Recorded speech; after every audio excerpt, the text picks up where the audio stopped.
The judge's gavel came down, and the words cut straight through me. The court had ruled against me, and my own son and his wife smiled as if they had won the lottery.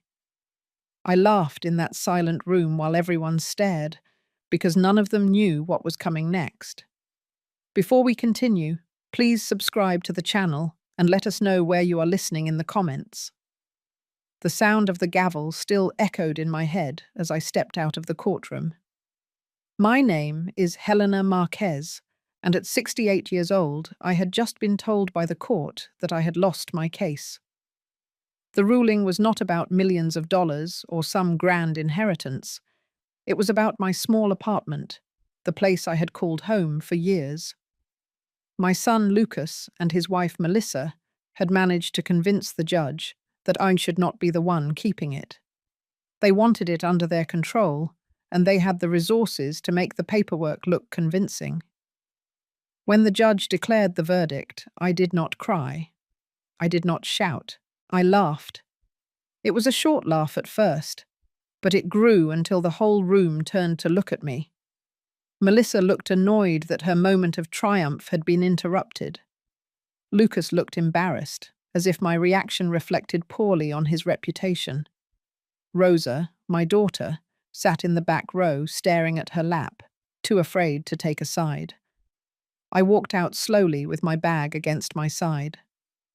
My steps were steady because I had already lived through harder days.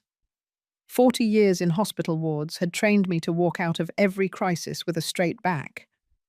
I thought of the long nights as a nurse when life or death balanced on the edge of my hands. Compared to that, losing a court case over an apartment felt like a small wound. But it was also a clear message.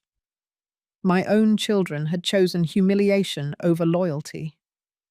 Outside the courthouse, Melissa caught up to me. She leaned close and spoke in a voice only I could hear.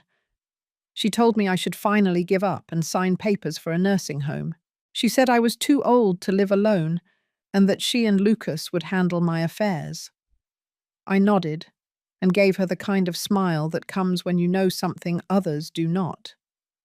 Then I kept walking, leaving her in the echo of her own cruelty. I found a quiet corner at a cafe nearby and ordered tea. The noise of the courtroom still rattled in my chest, but now it felt less like defeat and more like ignition. I opened the small notebook I always carried and began writing. Not case notes this time, but the story of the day. Day 0, verdict against me, laughter recorded in my own memory. I knew one day these pages would matter. Lucas had worked hard to polish his image as a professional in finance. Melissa had built her identity on being the elegant wife of a successful man. Rosa had grown timid in their shadow, never daring to speak against them. For years I had allowed myself to play the role of the aging mother who needed them. It was easier to let them think I was fragile and dependent. But as I sipped the tea, I realized the mask I had worn for their sake had become my shield. The court ruling was the strike they thought would end my independence. What they never considered was that I had lived a second life for 2 decades. I had invested carefully, I had chosen my allies wisely, and I had learned that silence can be the sharpest blade. Losing that case meant they believed the lie I had fed them for years. That was their first mistake. As I finished my tea, I thought back to a night years ago. A night when a young medical student collapsed in the emergency ward with no pulse. I was the nurse on duty, and I fought to bring him back. His name was Hamilton. Today he wore a black robe and sat on the bench as a respected judge. Life has a way of circling back when you least expect it. I stepped into the cool air and walked toward the bus stop. People around me carried on with their ordinary lives, unaware that in my mind, the pieces of a long, prepared puzzle were sliding into place. Lucas and Melissa thought they had silenced me with one court order. They thought the gavel was the end of the story. What they did not know was that my laughter in that room was not madness. It was the sound of a woman who had decided the time had come to show her true face. That night, in the privacy of my small apartment, I unlocked a drawer hidden under stacks of old medical journals. Inside were files and deeds with my signature, proof that the woman they tried to discard was far from powerless. I placed the papers on the table, lined them neatly, and whispered to myself, "The court may have ruled against me today, but tomorrow will bring a different verdict." I was 19 when I first walked into the hospital, wearing the white shoes and the stiff uniform of a trainee nurse. I still remember the smell of disinfectant mixed with coffee drifting from the break room. Those walls became my second home for more than 40 years. I worked every shift they asked of me. Nights, weekends, holidays. I was there for strangers while my children slept in the beds I had made for them at home. Back then, I was already a widow. My husband had passed too soon, leaving me with 2 children and another on the way.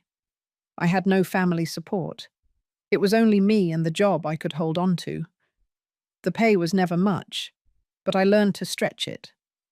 I kept notebooks of every expense, from school shoes to heating bills. When other young women were buying dresses, I was putting away coins in envelopes marked tuition. Lucas was the first to benefit from those sacrifices. He had a sharp mind and wanted to study finance. I took extra shifts to cover his application fees.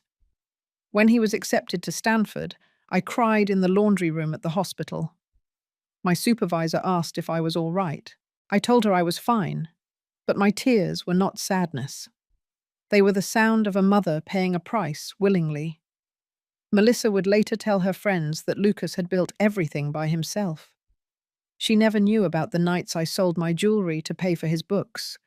She never saw me collapse in the supply closet after a 14-hour shift, only to wake up and do it again the next day. Those sacrifices were invisible to her, and maybe to him as well. Rosa was my youngest. She had a soft heart and often fell ill as a child. One winter she caught pneumonia and the hospital bills threatened to bury me. I remember sitting in the stairwell with the invoice in my hands, feeling the weight of numbers I could not cover. That was the night I sold my wedding ring. It was the last piece of my husband that I carried with me, but it bought the antibiotics that saved our daughter. Rosa grew stronger, but she never forgot the worry in my eyes that winter. I kept working year after year. The hospital became a place where I was both servant and soldier. I learned how to fight for patients when doctors ignored them. I learned how to comfort families who were losing someone they loved. And I learned how to survive on little sleep, little money, and endless demands. My hands grew rough from scrubbing and sanitizing. My back curved from lifting patients who weighed more than I did. But I stayed. One night stands out more than others. It was a stormy evening and the ER was full. A young medical student collapsed in the hall. He had gone into cardiac arrest. I jumped to action with the team. While others hesitated, I began compressions. Minutes felt like hours. Then his pulse came back. His name was Hamilton. At the time, he was just another scared trainee. Years later, he would become a judge, sitting in the same court where my children now try to break me. I never told anyone that story. To me, it was simply another life saved. But to him, it was the moment that gave him the rest of his days. I often wonder if my children remember the details of my work. Lucas used to sit at the table and listen when I told stories from the ward. He would ask if I was tired. I would smile and tell him that tired is what love feels like when it works overtime. Rosa used to draw little pictures and slip them into my bag so I would find them during my shift. But as they grew older, those small acts of connection faded. They no longer saw me as the woman holding lives together at the hospital. They saw only the wrinkles, the tiredness, the apron when I came home. Still, every bill that came in was paid. Every school trip, every graduation suit, every down payment for a new apartment. It was me behind the curtain, signing the checks. I never wanted applause. I only wanted them to stand tall in a world that had no mercy. Now, at 68, sitting in my modest kitchen with a cup of tea, I trace those years in my memory. I see the long halls of the hospital, the endless sheets of patient charts, the tiny pay stubs that barely covered rent. I see the sacrifices laid out like stepping stones. They led my children to comfort, while I stood behind watching them walk away. The court may think I am a frail woman who lost her only home. My children may think I am a burden ready for the nursing home. But I know the truth of what I carried. My story is written in late-night sirens, in the hum of ventilators, in the quiet prayers whispered beside hospital beds. I was not just surviving those years. I was building something unseen, brick by brick, sacrifice by sacrifice. 2 days after the court ruling, I sat in my kitchen with the curtains half drawn. The clock ticked louder than usual. My phone lit up with a call from Lucas. His voice was smooth, practiced, as if he had been rehearsing. "Mother, Melissa and I have been thinking," he said. "You should not be alone in that apartment. It is too much space for one person and too much responsibility for someone your age. We found a nursing home outside the city. It is clean, affordable, and you will have company. You will not have to worry about bills or upkeep." I listened without answering. The words settled on me like dust. He had not asked how I was or what I wanted. He spoke as though I had already lost the right to decide. Melissa's voice came on next. "It is really for the best, Helena. We cannot be here all the time to help you. In a home, you will be safe and surrounded by people your age. It will be easier for everyone." I could almost hear her smiling while she said it, as if she was offering me a gift. But there was no kindness behind her tone. It was a sentence disguised as concern. Rosa was with them. I heard her faintly in the background. "Maybe it would be good for you, Mum," she said softly. "You would not feel so lonely." Lonely. That word struck harder than the rest. I wanted to tell her that I had felt lonely long before this call. I wanted to remind her that I had raised her through sickness, that I had never left her alone in a hospital bed. But I stayed quiet. Lucas cleared his throat. "We already scheduled a visit to the facility. Tomorrow at 3. The director will show us around. You just have to come and sign. It will take the weight off all of us." When the call ended, I set the phone on the table and stared at the wall. My hands rested on the wood surface, veins rising beneath my skin. For a moment, I allowed myself to feel the weight of their decision. They wanted me out of sight. They wanted me placed somewhere convenient, out of the way of their dinners, their social gatherings, their perfect images. I thought of the apartment. The same apartment where I had returned after night shifts, where I had stitched school costumes, where I had sat at the table writing checks for tuition. That home carried every piece of my life, and now my children wanted me to abandon it willingly. That evening, Melissa arrived at my door. She did not come alone. Lucas stood behind her with a folder under his arm. She handed me a glossy brochure. On the cover was a picture of smiling seniors playing cards in a bright room. "Look how nice it is," Melissa said. "Meals are included, activities every day. You will not have to cook or clean, and the cost is reasonable." I opened the brochure. Inside were pictures of a cafeteria, a garden, a recreation hall. It was staged to look cheerful, but to me it looked like a waiting room for forgotten lives. Lucas laid the folder on the table. "These are the documents. It is straightforward. If you agree now, we can move forward quickly. You will be settled in no time." I looked at both of them. "So you already decided for me," I said. My voice was steady, not raised. Lucas avoided my eyes. "We are trying to help you." Melissa folded her arms. "You cannot keep pretending you can manage everything. This is the responsible choice." I closed the brochure and pushed it back toward her. "I will think about it." Her smile tightened. "Do not take too long. Spaces fill quickly." After they left, the apartment felt different. I walked through each room, touching the backs of chairs, the edges of framed photos, the worn arm of the couch. It was as if I was saying goodbye to something they had already taken from me. But inside, a different current was moving. I was not ready to surrender. Later that night, Rosa called me privately. Her voice trembled. "Mum, I am sorry. I did not want to agree. But Lucas insisted. He said it was for your own good. I do not know what to do." I told her quietly, "You do not have to do anything. Just remember what you saw and how it felt." She cried softly on the line. "I love you, Mum." "I know," I answered. "But sometimes love needs courage."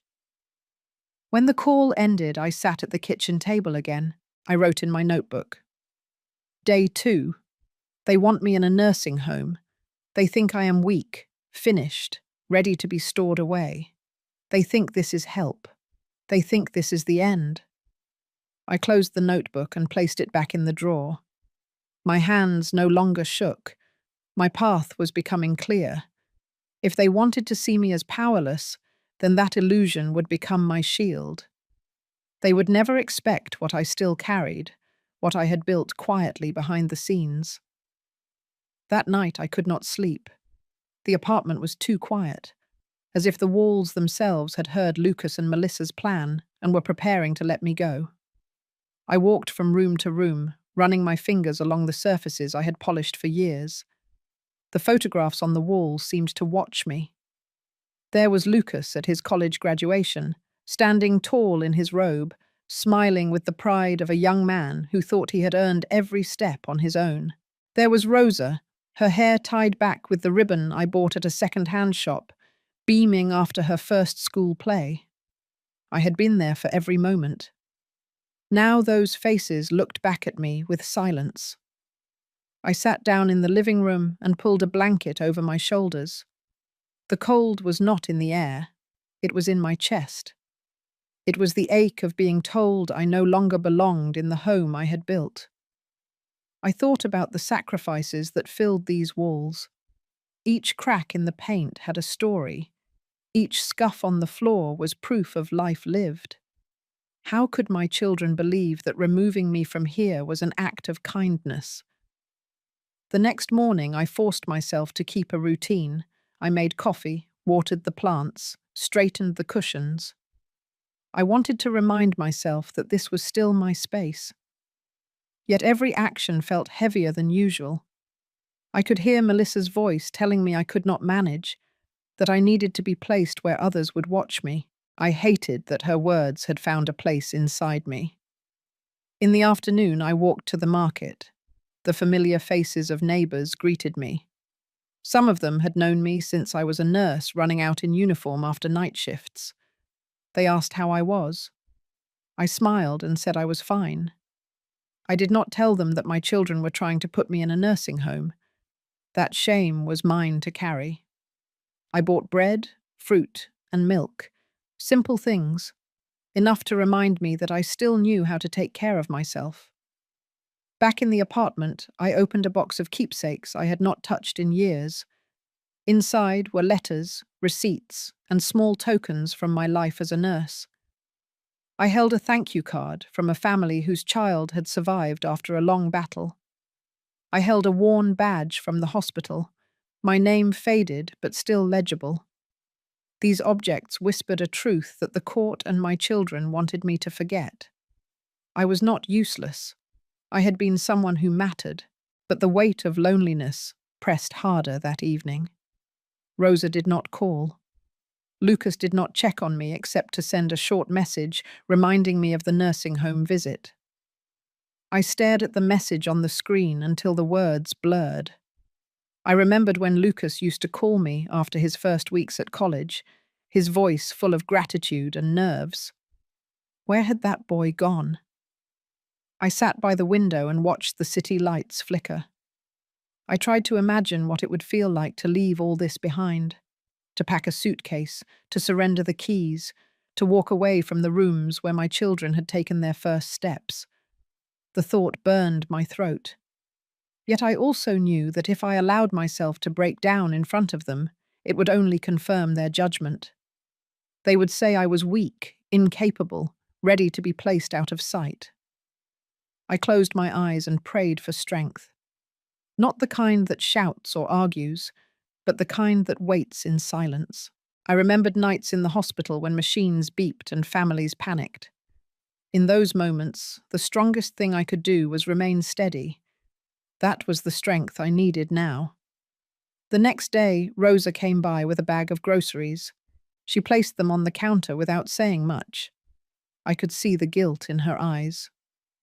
"Mum," she said, "I do not know how to fight with them. Lucas has always told me what to do. I never wanted this for you." I touched her hand. "You do not need to fight for me. Just do not forget what you know in your heart." Her eyes filled with tears. She hugged me tightly, as if afraid it might be the last time. After she left, I sat down again at the table. I opened my notebook and wrote, Day 3. I feel the weight of their judgment pressing down. They see me as fragile. They want me hidden away. But my heart is still strong, even when my body feels tired. I will not surrender this easily. That night, sleep came slowly. Dreams were filled with images of sterile hallways, nameless faces in a nursing home, the sound of doors locking. I woke before dawn, covered in sweat, my chest heavy. I went to the kitchen, poured water, and stood at the sink. Outside, the sky was just beginning to lighten. The city stirred awake, and so did I. I told myself aloud, I am not finished. The sound startled me in the quiet apartment, but it was the truth I needed to hear from my own mouth. They thought I was at the end of my road. They believed they had the right to decide my future. They were wrong. For now I would let them think I was tired, uncertain, cornered. I would let them believe they were winning. In silence, I would carry my pain, because pain has always been the place where my strength begins. The morning after Rosa's visit, I woke before sunrise. The air in the apartment felt heavy, as if every shadow carried the words Lucas and Melissa had spoken. I boiled water for coffee and sat at the table with my notebook open. The page from the night before stared back at me, filled with sentences about loneliness and the weight of judgment. But as I picked up the pen, my hand moved differently. I was no longer writing about what they wanted for me. I was writing about what I had prepared for myself. I unlocked the small drawer beneath the cabinet where I kept important papers. Inside was a folder wrapped in brown paper. I had not touched it in months, maybe longer. I laid it on the table and removed the string. The documents inside smelled faintly of old paper and ink. They were deeds, contracts, account statements, all bearing my name. These were not the belongings of a woman ready for a nursing home. These were the records of someone who had quietly built a second life. I remembered the first time I saved beyond what I needed. I had taken a double shift at the hospital and placed the extra pay in an envelope. At the time, it was only a few dollars, but I marked it with the word future. Over the years, I added more envelopes, then accounts, then investments. I never told my children. It was easier to let them believe I was only a nurse scraping by. Their assumptions gave me freedom to build without interference.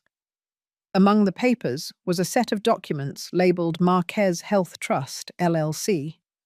The name looked plain, almost meaningless, but behind it was something far larger. Over 2 decades, I had invested in small clinics, rehabilitation centers, and eventually telehealth programs. Piece by piece, I had become part owner of a network that stretched across the city. My shares had grown quietly, protected by lawyers who knew how to shield the truth. At the last valuation, they were worth $4.7 million. I ran my hand over the documents slowly. To Lucas and Melissa, I was a tired woman in need of care. They had no idea that every time they celebrated a birthday in a private dining room, part of the bill had been paid by dividends from my hidden investments. Every new car, every trip abroad, every gift I quietly helped with had been covered not only by my wages, but also by the wealth they never knew I had.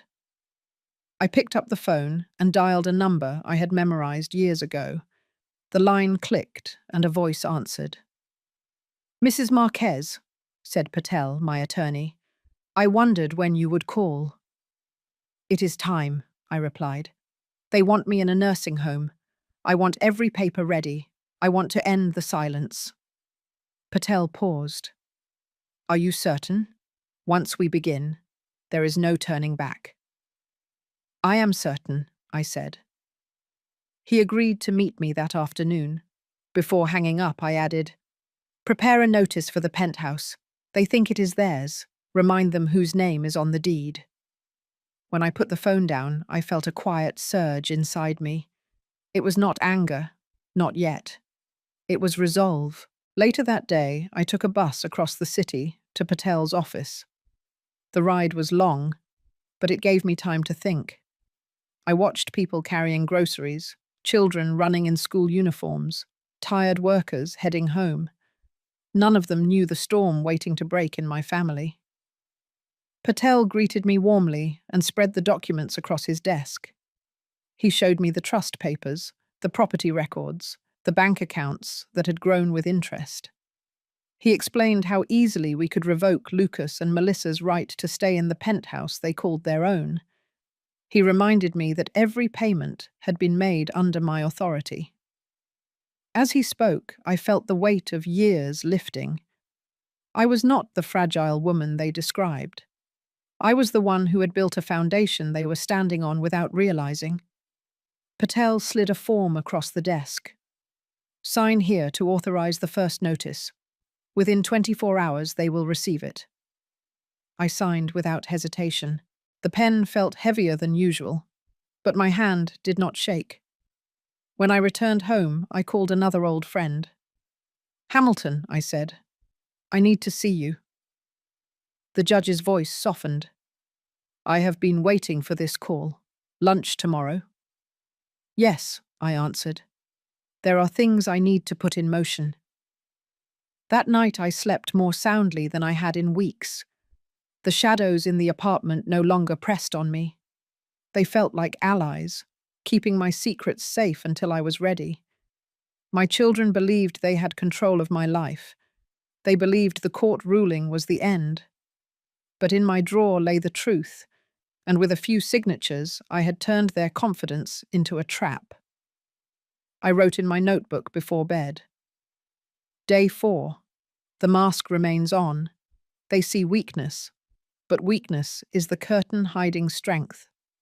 Tomorrow, the curtain begins to lift. The next day, I arrived at the cafe early.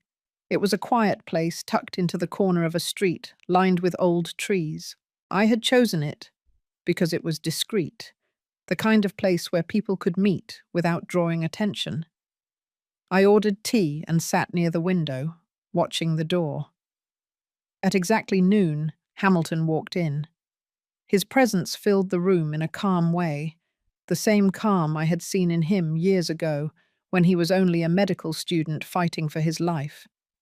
He smiled when he saw me. "Helena," he said, pulling out the chair across from mine. "It has been too long." "It has," I answered, "but I knew this day would come." He leaned forward, his hands folded on the table. "Tell me why you called." I took a breath. "My children believe I am finished. They want me placed away, hidden where they no longer have to see me. They think I am powerless, but you know better. You know what I have built. I need to protect it now, and I need to show them what they have chosen to ignore." Hamilton listened without interrupting. His eyes were steady, the same eyes I remembered looking down at me years ago when he woke up after his heart stopped. Back then, I had whispered to him that he would live, and he had believed me. Now it was my turn to ask for his belief again. "You saved my life," he said quietly. "That is not something I ever forgot. Whatever you need, I will help." I nodded. I need to make sure that when the time comes, the truth is seen clearly. No one must doubt who I am or what I own. The law has to stand behind me, not against me. He tapped the table lightly. "Then the law will stand with you. Just make sure you have the evidence ready, the documents clear, and the story straight. People will try to twist it. Do not give them the chance." I felt relief settle over me. "Thank you," I said simply. When he left, I stayed for a while with my tea untouched. The conversation had reminded me of something I had almost forgotten. I was not alone. There were still people who knew me beyond the image my children painted. That knowledge was strength. Later that afternoon, Patel called. "The notice for the penthouse is filed," he said. "They will be served tomorrow." "Good," I replied. "Now prepare the next step. I want the trust documents ready for public release if I choose, and gather the recordings I gave you." He asked, "Do you want to go public immediately?" "Not yet," I said. "Timing matters. Let them reveal themselves first." When the call ended, I looked around my apartment. It still carried the feeling of threat, but now it also carried the spark of control. The mask of weakness had served me well. They thought I was vulnerable. They thought they had won. But tomorrow, the first piece of my plan would shift the ground beneath them. That evening, just before sunset, there was a knock at my door. I opened it to see Melissa standing with a strained smile. She carried a small box of pastries as if it were an offering. "Helena," she said sweetly, "I thought you might like some company. I brought these for you." I let her in. She set the box on the counter and sat at the table. For a moment, she looked around the apartment as if assessing it, like a buyer inspecting a property. "We only want what is best for you," she began. "You should not think of this as losing something. Think of it as moving to a place where you will be cared for. You will not be alone." Her words were smooth but hollow. I studied her carefully. She wanted me to agree, to hand over the last piece of control willingly. I asked softly, "And if I refuse?" Her smile tightened. "Then Lucas will make the decision for you. It will be easier if you cooperate." I let silence stretch between us. Then I laughed lightly, not with humor but with understanding. "I will consider it," I said. She seemed satisfied with that answer and left soon after, leaving the pastries behind. As soon as the door closed, I opened my notebook. I wrote down every word she had spoken. Day 5. Melissa tried to sound gentle, but her threat was clear. They believe I have no choice. They believe pressure will make me surrender. I closed the notebook and looked at the pastries. I pushed them aside. I had no appetite for sweet gestures coated in poison. That night, I prepared myself for what would come. Patel would deliver the notice tomorrow. Lucas and Melissa would see the first crack in the story they believed, and I would be ready. Before bed, I whispered aloud, "The time for silence is ending." The next morning, I woke before the sun. My heart was steady, but my hands felt heavy as I poured water into the kettle. I knew what was coming. Patel had promised that the notice would be served by noon. For years I had carried my secrets like hidden stones. Today, one of those stones would be placed in front of my children, whether they wanted it or not. I spent the early hours cleaning the apartment. It was not about tidiness, it was about order. Putting things in their place helped me keep my mind clear. Every dish washed, every surface wiped, was a reminder that I still decided how my home looked. By mid-morning, the rooms were shining, and I sat at the table with my notebook open. I wrote a single sentence. Day 6. Let them taste the edge of truth. Around 11, my phone rang. Rosa's number appeared on the screen.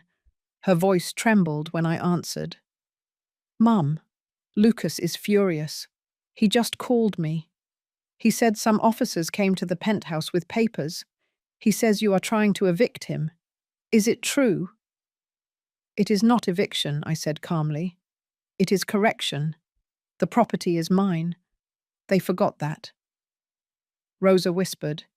He is shouting, Mum. Melissa is crying. They said you are destroying the family. They destroyed it the moment they tried to put me away, I replied. Do not let them confuse you. After the call, I felt a mix of sorrow and resolve. I did not want Rosa caught in the storm, but storms rarely ask permission. By noon, Patel phoned to confirm. The notice was served. They know now that the penthouse is under your name through the trust. The officers made it clear they have no legal right to remain without your consent. I thanked him and sat back in my chair. The first move was complete. But the day did not quiet. At 2 o'clock, there was a sharp knock at my door. I opened it to see Lucas standing there, his face tight with anger. He stepped inside without asking. Melissa followed, eyes red, but her chin lifted in defiance. How could you do this? Lucas demanded. We have lived there for years. Everyone knows it as our home. And you send police to embarrass us. I closed the door and faced them. I reminded you of reality. That place belongs to me. You were guests, nothing more. Melissa's voice cut in. Guests? We furnished it. We hosted people there. It is ours by right. I looked directly at her. By right? Or by assumption? You never asked whose name was on the deed. You never wondered who paid the first installment. You believed what you wanted to believe. Lucas paced the room, his voice rising. This is revenge. Admit it. You want to punish us. I answered softly. Revenge is not served with papers. Revenge is loud and messy. What I gave you today was truth. You only see it as punishment because lies were more comfortable. Melissa gripped Lucas's arm. We cannot let her do this. There must be legal steps. We can fight back. Lucas turned to me again. We will challenge this. We will prove you are unfit. You cannot make decisions like this at your age. The court will side with us again. I held his gaze. Do what you feel you must. Just know that every step you take will lead deeper into the path you started. They left in silence, the slam of the door shaking the frame. I sank into the chair and let out a long breath. It was not joy I felt. It was the weight of confrontation, the heaviness of looking into the faces of my children and seeing strangers. That evening, Rosa came by. She looked pale, worn from being caught in the middle. She set a small bag of groceries on the counter. Mum, she said, Lucas is planning to meet with a lawyer. He told me he will try to take control of your finances. He says you are unstable. I looked at her with steady eyes. Let him try. He will discover what he never cared to ask about. She sat across from me. I hate being between you. I do not know who to believe. You do not have to choose sides today, I said gently. Just watch. Watch how each of us acts when the truth comes out. That will tell you everything. After she left, I sat again with my notebook. I wrote slowly, letting the words carry the weight of the day. Day 6. They see truth as betrayal. They call justice revenge. They will fight harder now, but they do not know how much ground they have already lost. Night settled over the apartment. I stood at the window and looked out at the city lights. Somewhere across town, Lucas and Melissa were plotting, calling lawyers, trying to find ways to twist the story. I knew they would not give up easily. Their pride would not let them. But pride is fragile. It crumbles the moment it is forced to face what it has ignored. I whispered to myself, "The storm is here. Let it come." The day after Lucas stormed into my apartment, I received a call from Patel. His voice carried a quiet satisfaction. "They filed an emergency petition," he said. "They want the court to question your capacity and freeze your assets. It is aggressive, but it opens the door we were waiting for." I listened carefully. "How soon will it reach a hearing?" "2 days," he replied. "But once it is filed, records are no longer private. This is the moment we can move. If you are ready to show the truth, now is the time." I hung up and sat in silence for a long moment. The mask I had worn for years was slipping by my choice, not theirs. It was time. That afternoon, I called Hamilton. "I need you," I said simply. He met me at the same cafe as before, though this time there was no calm smile. His eyes told me he understood. "It is beginning," I said. "It is," he answered. "Are you prepared for the noise? Because once this starts, there will be no silence again." I nodded. "I am prepared." The next morning, the hospital boardroom was filled with quiet chatter. I had arranged for a press briefing under the pretense of announcing an expansion of services. The journalists who came expected another ordinary report on healthcare. Instead, they found me standing at the front of the room, flanked by Hamilton and Ms. Alvarez, the Director of Communications. When the cameras focused, I spoke clearly. "My name is Helena Marquez. Many of you know me, if at all, as a retired nurse. But what you do not know is that I have been a silent partner and majority shareholder of Marquez Health Partners for over 2 decades. The network of clinics and centers you see across this city, the programs that have served thousands of families, are in part the result of my work and my investment." Gasps rippled across the room. I let the silence hold before continuing. "Yesterday, my own children filed a petition to declare me unfit to manage my life. They believe I am weak. They believe I have nothing. They tried to take what does not belong to them. Today, I am telling you, and them, that I am far from powerless." At that cue, Ms. Alvarez signaled to the technician. A recording filled the room. Lucas's voice, sharp with anger, echoed through the speakers. "She is unstable. We can take control if we prove it." Then Melissa's voice followed, sweet and cutting. "She cannot manage. We will put her away and handle everything." The reporters scribbled notes furiously. Flashes of cameras lit the room. I raised my hand for silence. "That is what they believe. But here are the facts." Patel stepped forward and laid out the documents. Copies of deeds, trust papers, valuation reports, each stamped and verified. He explained my ownership, the legality of the trust, the financial independence I had safeguarded. Hamilton then spoke. "I am Judge Hamilton. Years ago, this woman saved my life when I collapsed as a student. I have known her strength ever since. Let no one question her capacity now." The room broke into murmurs again. Questions flew, but I remained steady. "I did not plan to reveal this," I said.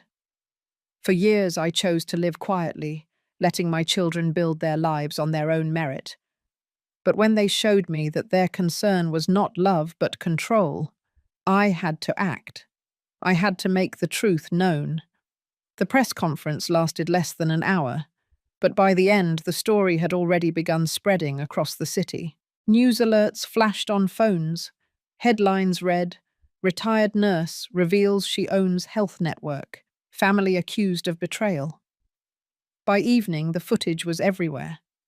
Clips of Melissa's words, Lucas's threats, my declaration. The apartment was filled with the glow of screens replaying the scene. I turned them off one by one and sat in the quiet. My phone rang relentlessly. Some calls were from strangers offering support. Others were from journalists wanting more. And then came Rosa's voice, soft and broken. "Mum, I did not know," she whispered. "I had no idea what you had done, what you had built. Lucas and Melissa are panicking. They do not know what to say. They are terrified." I closed my eyes. "Now you see them clearly, Rosa. This is who they are when they believe I am weak. And now this is who I am when I show my strength." She cried softly. "I am proud of you, Mum."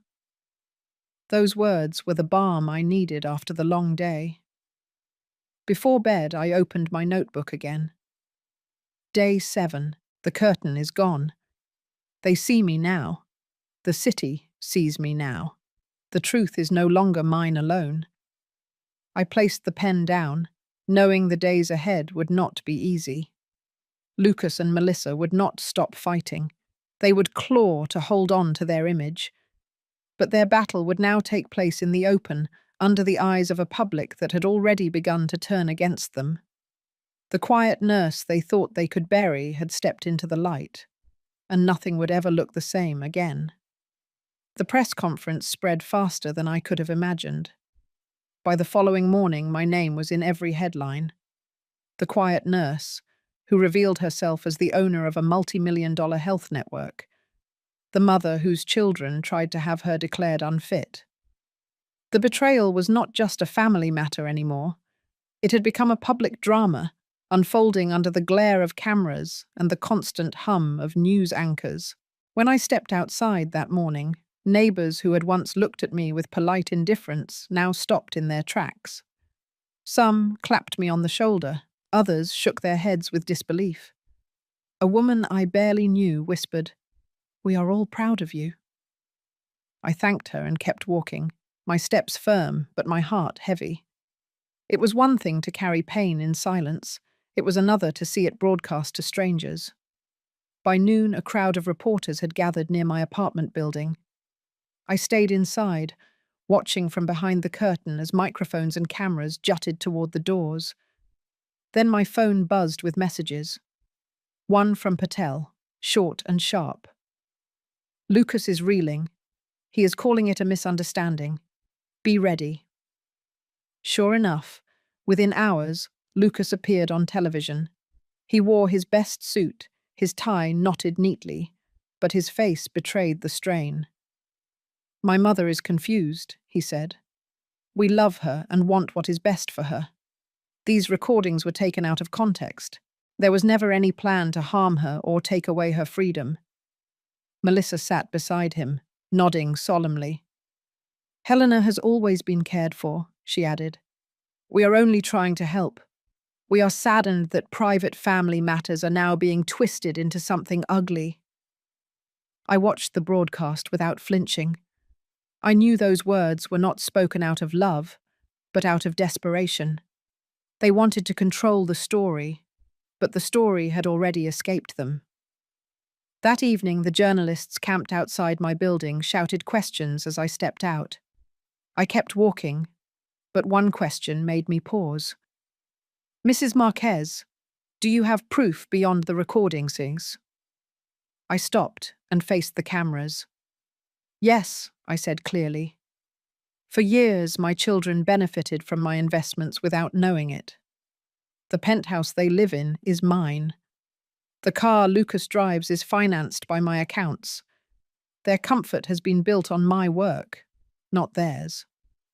I did not want to reveal this, but since they questioned my capacity, let the public see the truth. They are not my caretakers. They are my dependents." The crowd erupted in shouts, the cameras flashing. I turned and walked back inside. That single statement became the centerpiece of the evening news. The backlash against Lucas and Melissa was immediate. At the bank where Lucas worked, senior management convened a meeting. They could not risk their reputation being tied to a scandal of elder mistreatment. By morning, he was suspended, pending review. Melissa's social circle was equally unforgiving. Invitations vanished. Her name was quietly removed from committees and guest lists. People who once flocked to her dinners no longer returned her calls. But the damage went deeper than reputations. Patel called me late in the night. "We discovered something," he said. "Lucas has been using funds transferred from your trust as collateral for personal loans. Without your continued support, his finances collapse. He is exposed." I closed my eyes and breathed slowly. Let him collapse. It is time he stood on his own feet. The next day, Rosa came to see me. She looked worn and frightened, her shoulders hunched. "Mum," she said, "they are falling apart. Lucas has not slept. Melissa barely eats. They are blaming you for ruining their lives." I reached across the table and held her hand. "Rosa, I did not ruin their lives. I ended their illusion. They built their comfort on lies and entitlement. The truth has simply stripped it away." Tears welled in her eyes. "I just want us to be a family again." "We will be," I told her softly, "but only if they learn what family truly means. Not power, not image, love, respect. Until then, there is no family to return to." That night, the story reached beyond the city. National networks picked it up. Commentators debated on panels. Was I a cruel mother exposing her children, or a courageous woman standing up against betrayal? Online, the voices were louder. Hashtags multiplied. Videos of Lucas and Melissa at the press conference were clipped with captions mocking their false concern. Supporters shared stories of their own parents being mistreated. My fight had become a mirror for countless others. The noise outside grew louder every day. Crowds gathered, some in support, some just to witness the spectacle. I remained in my apartment, writing in my notebook each night. Day 9. The city has become my witness. My children have become the accused. This is no longer private. This is public justice.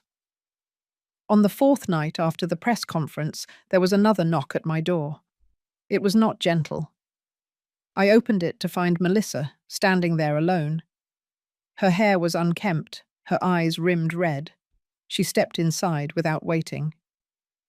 "You have destroyed us," she said. Her voice was hoarse, but her anger still flickered beneath. "Lucas lost his job. I have been humiliated. People laugh when they see me. How could you do this to your own family?" I studied her carefully. "Did you think humiliating me in a courtroom was not destruction? Did you think plotting to send me away was not betrayal? You chose this path. I only revealed where it led." She shook her head, tears sliding down her face. "Please, Helena, stop. Do not let this go further. We cannot bear it." I held her gaze. "Then stop lying. Stop pretending this was care. Admit what you tried to do. Only then can you begin again." She turned away and fled the apartment, her sobs echoing down the hallway. After she left, I returned to my notebook. The ink spread steady across the page. Day 10. They thought silence would protect them. They thought no one would ever hear what they said when doors were closed. Now the doors are open. The world's listening. The following morning, Patel informed me that several advocacy groups had reached out. They wanted to join forces, to use my case as an example of elder justice. A foundation offered funding. Lawmakers hinted at drafting new protections. The revenge had become something larger than me. It had become a movement. I looked out the window at the city below, the streets alive with people carrying signs and banners, voices raised not just for me, but for every mother and father who had been discarded. I felt the weight of years lift from my shoulders. For the first time, I was not carrying this alone. The days after Melissa came to my door were filled with a different kind of silence. Not the silence of weakness, but the silence of waiting. The storm had passed through its first wave. The city had taken sides, the headlines had sharpened, and my children were cornered. I knew it was only a matter of time before they came to me again. They could not remain hidden forever. On the third morning, I received a call from Patel. His tone was calm, but underneath I could hear a note of anticipation. "They want to meet," he said. "Lucas and Melissa have requested it. Rosa will come too. They know their defenses are collapsing. They want to negotiate before more is revealed." "Where?" I asked. "They suggested neutral ground. I told them no. This meeting will happen on your terms. I recommend the main hall of the health center. It will send a clear message." I agreed. The next evening, I walked into the hall of the center that bore my name. It was not ostentatious, but it was dignified. Clean white walls, polished floors, the quiet hum of a place that served the community. I chose a table in the center and waited. Patel sat at a nearby desk with papers neatly stacked. Hamilton was present as well, silent but steady, a reminder of the law standing behind me. When the doors opened, my children entered. Lucas was thinner, his face marked by sleepless nights. Melissa followed, her usual sharpness dulled into weariness. Rosa came last, her eyes downcast, as if she wished she could vanish. They sat opposite me, a family in name, but not in truth. Lucas spoke first. His voice was firm, but the cracks showed. "Mother, this has gone far enough. We are ruined. The press will not stop. My career is over. Melissa's reputation is destroyed. Rosa cannot bear the humiliation. We need to find a way to end this." I folded my hands on the table. It ends when the truth is acknowledged. It ends when you understand what you did and why it cannot be excused. Melissa leaned forward. "We already said we were only trying to help. We never wanted to hurt you." I looked her in the eyes. Help does not come with threats.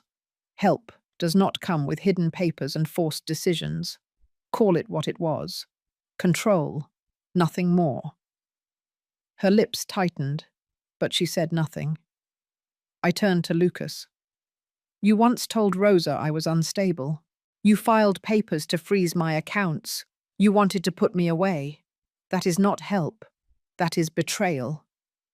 He lowered his gaze for a moment, then looked up. "What do you want from us?" The room grew quiet. Patel slid a folder toward me. I opened it slowly, the sound of the paper filling the silence.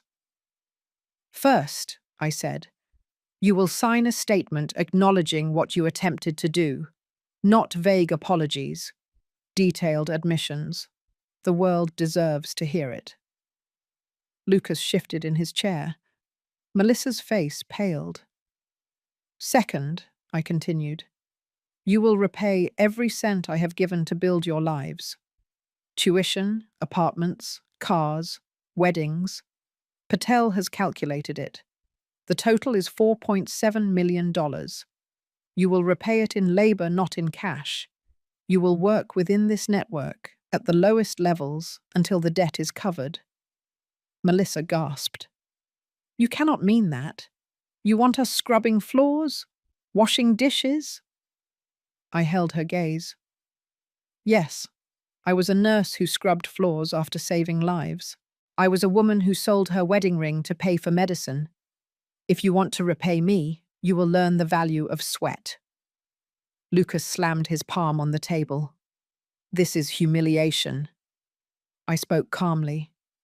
Humiliation is when a mother is told she is unfit, when she is nearly forced into a home while her children take her place. This is justice. Patel placed another document before them. Third, I said, you will sign away any right to inheritance. When my time comes, nothing will pass to you. My wealth will go to foundations, to causes that protect those who gave everything and were cast aside. Melissa's voice cracked. You are cutting us out completely? You cut yourselves out when you chose greed over family, I said. Rosa finally lifted her eyes. Tears glistened. Mum, please, is there no way back?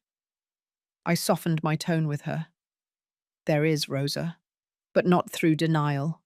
Through action. If you are willing to walk the hard road, to serve, to change, then perhaps one day we can find our way again.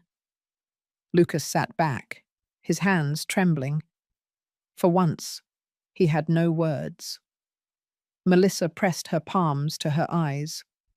Rosa looked between them, torn but silent.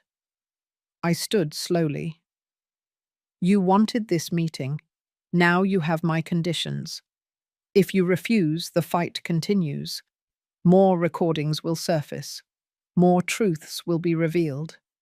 The world already sees who you are. Do not think you can escape it. Hamilton spoke for the first time, his voice steady. These terms are binding. If you sign, they will be enforced. If you refuse, the consequences will be harsher than what you face today. The silence that followed was deep. My children sat across from me, their lives crumbling in their hands, while I stood firm. I had waited years to show this strength. Now it was theirs to face. I walked out of the hall, leaving Patel with the papers and Hamilton with the law. The night air outside was cool against my skin. I breathed deeply, not with joy, but with release. The burden had shifted. The truth was out. The terms were set. At home, I wrote in my notebook. Day 12. They sat before me broken, and I did not break. The debt is no longer hidden. The choices are theirs. Tomorrow they will sign, or tomorrow they will fall. 2 days after the meeting in the hall, the signatures were done. Patel delivered the papers to me in a sealed folder, his eyes steady as he placed it on the table. Lucas and Melissa had resisted until the very last moment, but the pressure of the scandal, the collapse of their standing, and the undeniable evidence had left them cornered. Rosa had signed with trembling hands, tears in her eyes, not because she was guilty of leading the betrayal, but because she was tied to them and could not escape the consequences. The agreement was simple but strict. They would work in my network, in positions where no privilege would shield them. They would earn minimum wages. They would cover the debt through years of labor, supervised, monitored, with no special treatment. They would surrender their claim to inheritance, acknowledging that what I had built would not flow to them by default. It was a contract that would either break them or reshape them. The first morning of their new roles arrived. I went to the health center early, not to interfere but to witness. Lucas stood in the lobby in a plain uniform, his tie replaced by a name tag. He was assigned to the janitorial staff. I watched as he took the mop in his hand, stiff at first, his jaw set in defiance. The former banker, the man who wore suits and calculated numbers with arrogance, now moved through hallways cleaning the footprints of strangers. Some employees recognized him from the news and whispered. Others smirked openly. Lucas kept his eyes down, pushing the mop with sharp strokes as if he could fight the humiliation with force. Melissa was in the kitchen. She wore an apron, her manicured hands raw after the first hour of washing dishes, chopping vegetables, scrubbing pans. The chef barked instructions, and she obeyed without the grace she once carried at parties. Grease stained her clothes. Steam flushed her face. When I stepped quietly into the kitchen doorway, she did not see me, but I saw her wince as a splash of hot oil landed on her arm. She clenched her jaw and continued. The woman who once looked down on me for carrying calluses was now gathering her own. Rosa had been placed in patient care, assisting elderly residents at one of our rehabilitation facilities. I visited that center in the afternoon. She was helping an old man into his chair, her hands gentle but uncertain. She caught sight of me across the room. Her eyes widened, then softened. She gave me a small nod as if to say she understood why she was there. For her, it was less punishment and more awakening.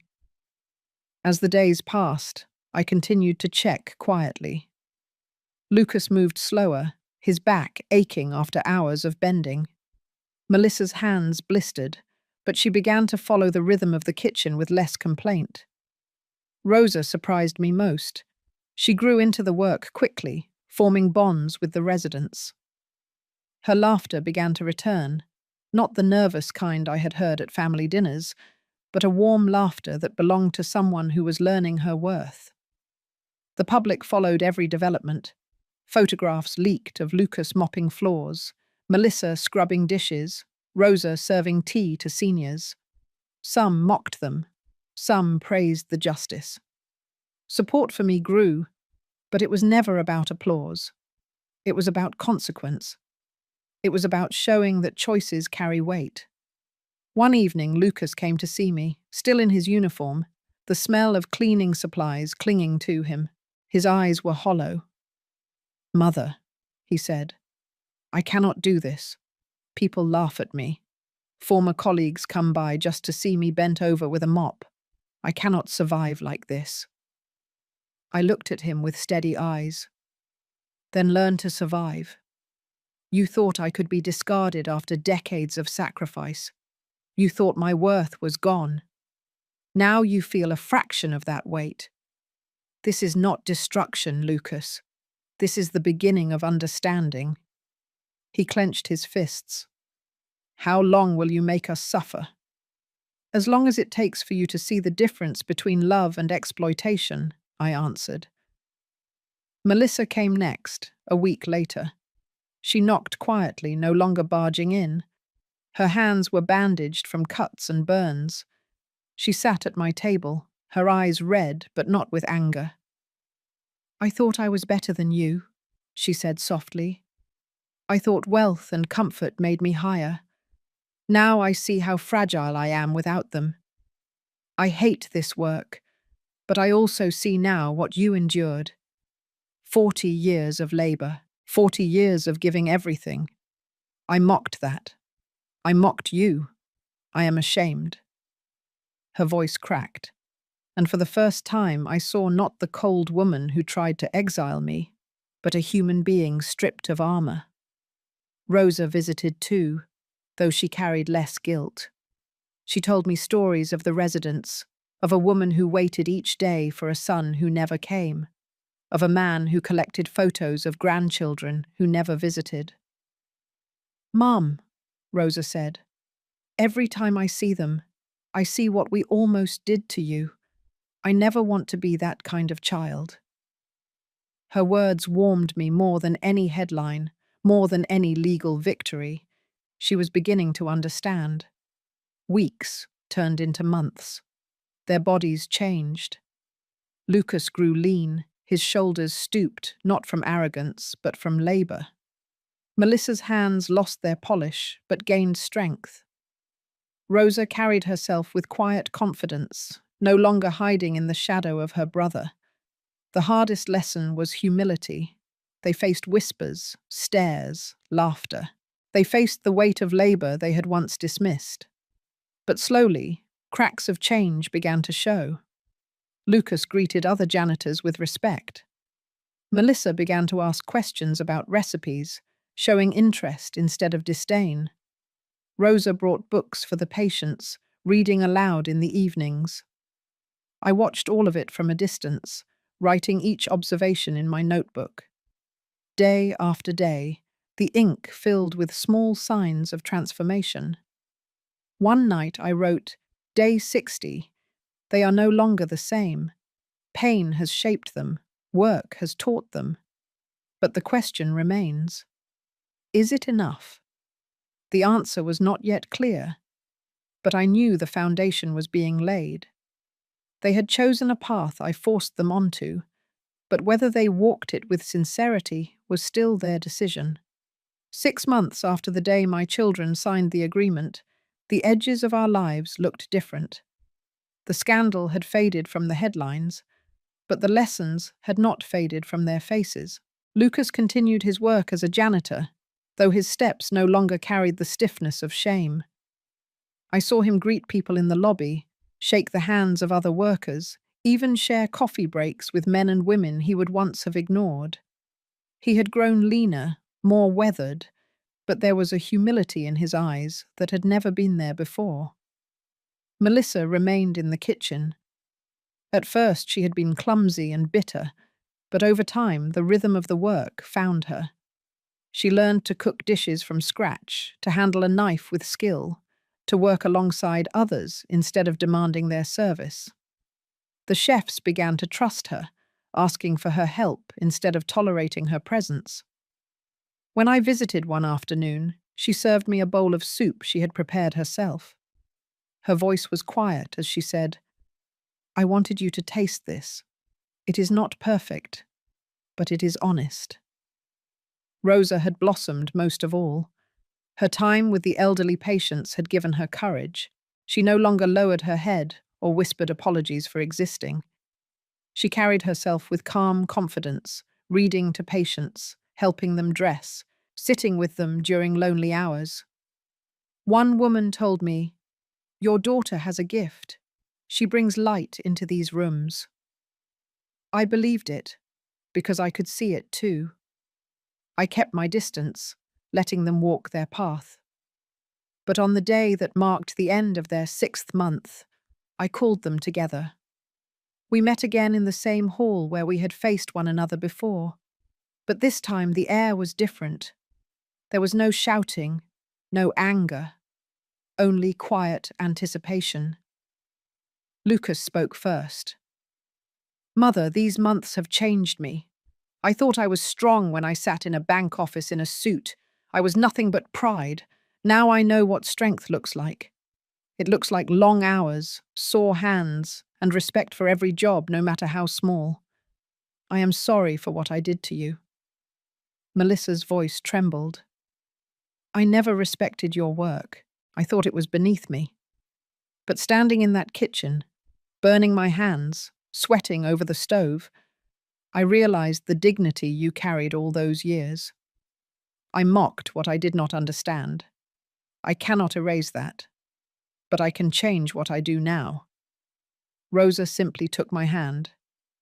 I cannot undo my silence, Mum, but I promise you will never face silence from me again. I listened to them, my heart heavy and light at the same time.